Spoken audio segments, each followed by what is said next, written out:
ताबू ये हमारा second segment है, इसके अंदर हम आपसे रैपिड फायर इसको कहते हैं। तो बस एक सवाल होंगे आपसे छोटे छोटे, आप उसका जो है बिल्कुल शॉर्ट आंसर आप ब्लैंक फिल करने हैं बेसिकली। तो पहला है कि मुझे सबसे ज़्यादा सुकून डैश से है। मेहनत करें, भलाई करें और भूल जाए।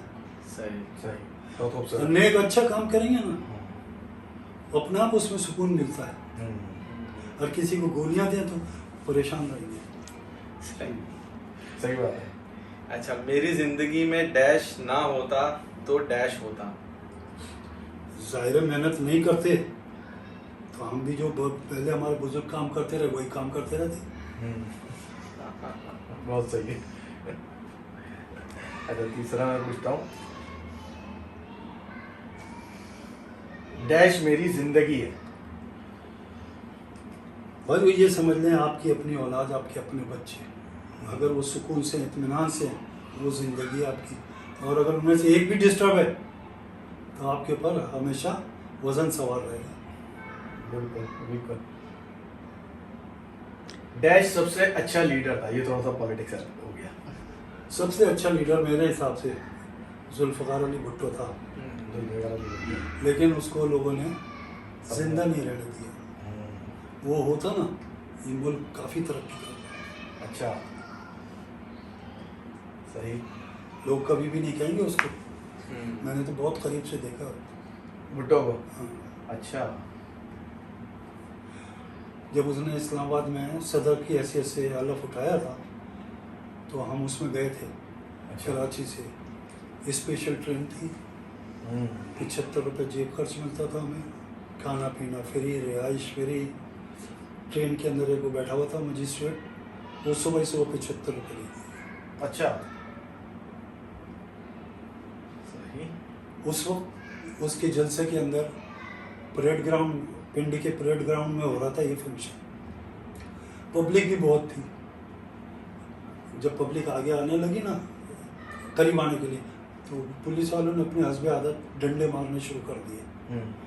भुट्टो ने कहा नहीं, कोई हाथ नहीं मारा, कोई नहीं मारेगा, ये मेरे कहने से सब रुक जाएंगे। नफ्सियात जानता था पब्लिक की। उसने कहा मैं तुम्हारे दरमियान में नहीं जा रहा, तुम जहाँ हो वहीं खड़े रहो। पब्लिक खड़े रही, उसने अल्लाह फला पड़ा। अच्छा, अब जो है हमारे लीडर वो रोजाना टीवी पे आके झूठ बोल रहे हैं। अच्छा, तब यही ये है कि मुझे मौका मिला तो डैश जरूर करूँगा। अब तो मौका कहाँ मिलना है, अब तो टाइम पूरा हो गया। अब नहीं, तो फिर भी नहीं, अब तो ये हमारा बोनस चल रहा है, जो भी पीरियड चल रहा है। फिर भी कोई ख्वाहिश तो होगी ऐसी, कोई ऐसा काम जो अधूरा आपका रह गया हो, या आपने कहा ये मुझे मौका मिल जाता तो मैं ये कर जाता पास्ट में। वो हमारी बिरादरी जो है ना, वो उसका काम होना चाहिए था, वो नहीं हो सका। जो एक जगह बड़ी साल वाली ना, उसमें भी बेईमान बैठे में, और उसको ताला भी पड़ा हुआ है, बंद भी पड़ा हुआ है, पैसे ले लेके निकाल के खा गए। जब मैं गया, मैंने आए दिन किसी पे, कभी किसी पे केस बनाते थे, कभी किसी पे। मैंने केस खत्म करा दिए सारे। अच्छा। और अब किसी पे कोई केस नहीं चल बनाने देते। वो क्या करते थे, केस बनाया, वकील से पैसे किए, तय किए, जो भाई इस केस के 5,000 रुपये, वहाँ से कहते थे 10-15 हज़ार में हुआ है वकील। अच्छा। और वकील से बात कर लिया करते थे, 15,000 की रसीद देंगे आप। वो 15,000 की रसीद है, उसे 5,000 दिए, 10 जेब में। ये सिलसिला बंद कर दिया। ये अलग हुआ हुआ, जिसके ऊपर हुआ हुआ वो अलग रूल रहा। वो उसको वो तो कहते हैं ना, हमारा क्या जा रहा है, अगर इधर हारेंगे तो स्टोर के पैसे खर्च हो रहे हैं, और उधर सामने वाले के खर्च हो रहे हैं, हमारा क्या जा रहा है। सही। अच्छा, नेक्स्ट क्वेश्चन। अच्छा ताबू, ये अब एक वर्ड हम बताएंगे आपको, तो ये आपके जहन में, हमारे खानदान में से उस वर्ड सुनने के बाद आपके जहन में कौन आता है? जैसे जॉली, फनी, जॉली, कौन आपको लगता था कि बहुत जॉली था बंदा, या फनी था, या है? मामू सलीमुद्दीन हमारे, अच्छा। वो बड़ा मजाक करके बात कह करके ऐसे सीरियस हो जाते थे, लोग हंसते थे कि और वो बैठा खामोश, बिल्कुल सीरियस, जैसे कुछ किया ही नहीं। वो हमारी उर्दू की वो थी लेक्चरर, मिसिस सलीमा सुल्ताना नाम था उनका, उर्दू पढ़ाती थी। हम दोनों करीब बैठे थे, मामू से सवाल किया, वो खड़े हो गए, वो सवाल किया, जवाब नहीं दे सके, उसे डांटने लगी। कहने लगे, मामू ने क्या कहा पता, मैडम आप डांट रही हैं ना तो आपकी जो सुर्खी लगी है बड़ी अच्छी लगी। ये मामू सलीमुद्दीन ने कहा, सारी क्लास हंस रही है, वो खामोश बैठे।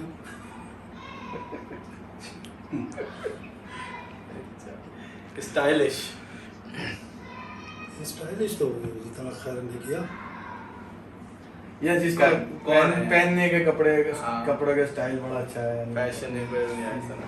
अच्छे ड्रेसिंग के, अच्छी ड्रेसिंग सेंस वगैरह।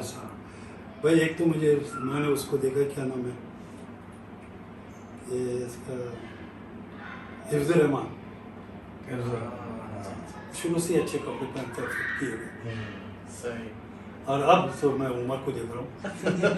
हाँ, इसके बाद ये जो भी पहन लेता अच्छे लगते हैं इसको। Thank you. अच्छा, मिलन साहब। मिलन साहब हमारी अपनी अम्मा थी, हर एक के घर जाती थी, हर एक के, हैदराबाद, मुल्तान, शुजाबाद, रिश्तेदार से करीब से मिलने के, मिल के इंडिया भी जाती थी, सबसे मिलती थी। और कितनी लोगों की शादियाँ वो करा दी, उसमें झगड़ा पैदा होता था तो हम मना करते थे, क्यों घुसती हो उस काम में, कहने नहीं, ये नेकी है। अच्छा, सही करने के लिए, मतलब मेल मिलाप कराने के लिए, मेल मिलाप करा दिया, किसी का रिश्ता करा दिया। डिसिप्लिन। डिसिप्लिन तो समझ में नहीं आ रहा। वक्त की पाबंदी करता हो। अच्छा, आपकी दोस्ती सबसे ज्यादा किससे थी? दोस्ती जो मेरी थी, हर स्टेज पे बदलते रहे दोस्त। और एक स्काउटिंग में जो था ना दोस्त, सईद अहमद खान, उससे बड़ी अच्छी दोस्ती थी। वो उसी दौरान उसका इंतकाल हो गया। अच्छा आदमी था। हाँ। और खानदान में से किसके साथ सबसे ज्यादा दोस्ती या अच्छी बनती हो आपकी? भाई कभी कभी तो मैं गनी को कहता हूँ, अंकल, सारे बच्चे कहते हैं ना से गनी को। एक तो इससे मजाक में कर लेता हूँ, और एक और है, मुझे नाम जहन में नहीं आ रहा इस वक्त, उनसे बड़ा मजाक वगैरह होता था, जहन में नहीं आ रहा इस वक्त। अच्छा, आपका कोई निकनेम? जियाई है बस। जियाई के नाम। जियाई। हाँ, सही और education। वालिदैन किस नाम से पुकारते थे? निसार है, निसार है। पूरा नाम लेते थे। अब्बा जी तो मेरा, निसार है। हाँ, भाई भी पूरा ही ना, सब पूरा नाम लेते थे। अच्छा, तब वो गुस्सा आपको किस चीज से आता था सबसे ज्यादा? गुस्सा वैसे तो आता नहीं है, कभी कभार आता है कि मुझे धोखा दे कोई, और मैं ट्रेस कर लूँ कि ये धोखा दे रहा है, उस वक्त गुस्सा। धोखा देने से या झूठ बोलने से क्या? अच्छा, आपको किसी चीज से डर लगता है? डर किसी चीज से? नहीं, किसी से किसी चीज से। सही। अब तब वो आखिरी बस हमारा सेगमेंट है फ्री टॉक। Free talk। वो भाजन आपसे करेंगे। अच्छा, तैबू, ये वाला सेशन जो है ना, हमने ये वाला सेगमेंट इसमें इसलिए रखा है कि इसके अंदर कोई हमारे सवाल जवाब नहीं होंगे।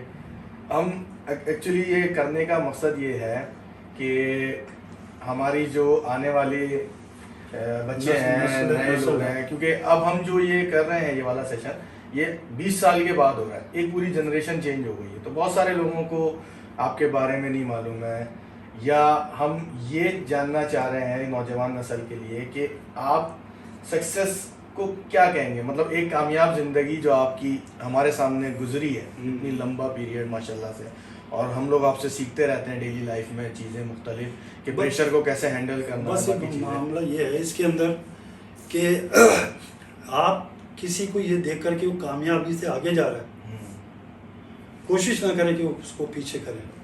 आप कोशिश करें उससे आगे निकलने की।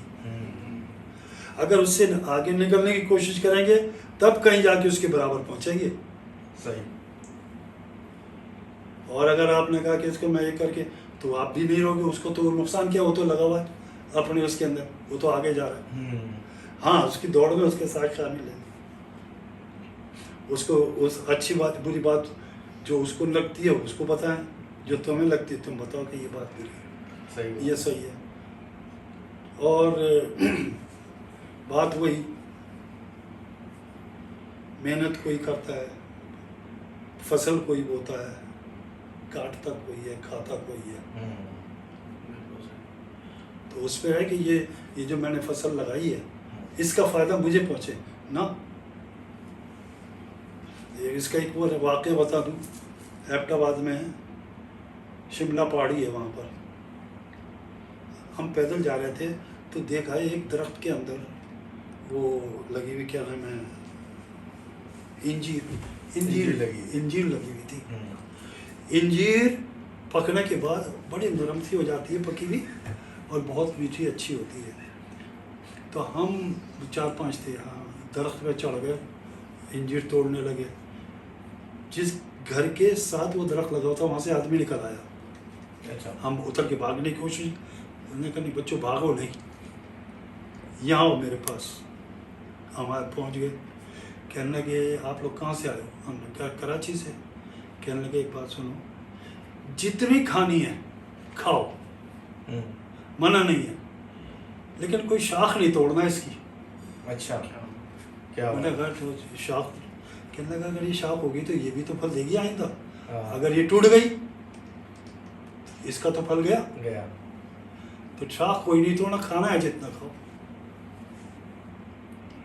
यानी जहाँ आप काम कर रहे हैं वहाँ नुकसान ना होने दें अपनी जात से। अपनी जात से, सही, बिल्कुल सही। अपनी जात से नुकसान ना होने दें, उस इदारे को नुकसान ना पहुंचाएं। ना पहुंचे। आपको रखा ही उसी लिए गया है सही बात है कि वहाँ पर बेटरमेंट दिखे, वहाँ पे कोई आप नई चीज़ दरियाफ्त करें, कोई कोशिश आप नुमा करें, तो वो जहन में होनी चाहिए। और उसको क्या, वो जो उस इदारे का मालिक है या जो अफसर है वो खुद ही आपको देखता है। बहुत खूबसूरत है। हाँ, बहुत ज़बरदस्त हिकायत है। हाँ, बिल्कुल। बस चले। मेरे ख्याल में इंटरव्यू बहुत अच्छा रहा, वाइंड अप कर ले तो वाइंड अप के बाद वर्ड्स ले लो। हाँ बस तारबो, ये तो आपके मतलब ये तो जितना भी टाइम लगे हम पूरा दिन भी लगा लें अगर, तो आप नहीं कर सकते, लाइफ के एक्सपीरियंस नहीं जितने कर सकते। माशाल्लाह। अभी नहीं, मैं नीचे बैठा हुआ सुना रहा था इब्राहिम को, एक में मैंने कहा भाई जब मेरे को शुरू होता हूँ ना, पता नहीं एकदम कहाँ से आनी शुरू हो जाती हैं सारे वो तजर्बात है ना। हाँ, सारे आने लगते हैं एक से एक दो जगह मैंने ऐसे कहा उन्हें, तो वो बड़े गौर से सुनते रहे। मैंने कहा यार आप लोग सोच रहे होंगे ये आदमी अपनी कहानियाँ सुना रहा है, आप बोर हो रहे होंगे, लेकिन ये मैं कहने लगा नहीं, जो बातें आप बता रहे हैं ना कभी हमें नहीं बताएं किसी ने, अपने साथ ले जाते बताते। इसीलिए हमने सोचा था कि ये इस तरीके का ये शो किया जाए ताकि आपके तजर्बात से हम फ़ायदा उठा सकें और आने वाली नस्लों को जो है ये एक लाइब्रेरी के फॉर्म में ये इंटरव्यूज़ देके जा सकें, ताकि ये वो बड़ी बस यही है। जैसे देखो आजकल वो आपका नेट वगैरह चल रहा है, मोबाइल चल रहा है, आपका क्या नाम है, इलेक्ट्रॉनिक सिस्टम जो है चल रहा है मुख्तलिफ, हम नहीं समझ पाते। और हमसे पहले वो छोटे छोटे बच्चे खटाखट। अब मैं उसको कह रहा हूँ यार ये इसके अंदर ज़रा वो इंडियन न्यूज़ जो है वो लगा दे। अब मैं घुमा रहा हूँ, मुझसे नहीं लग रहा, उसने दूर का आदिल को बोलता हूँ वो।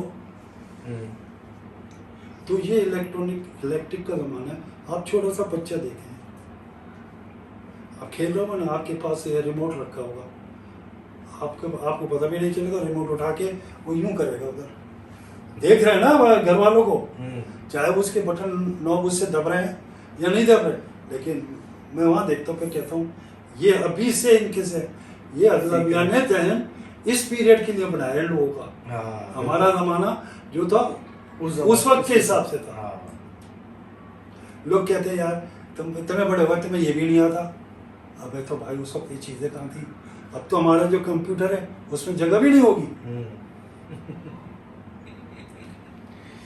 चलिए बहुत शुक्रिया, बहुत मजा आया, thank thank you so much.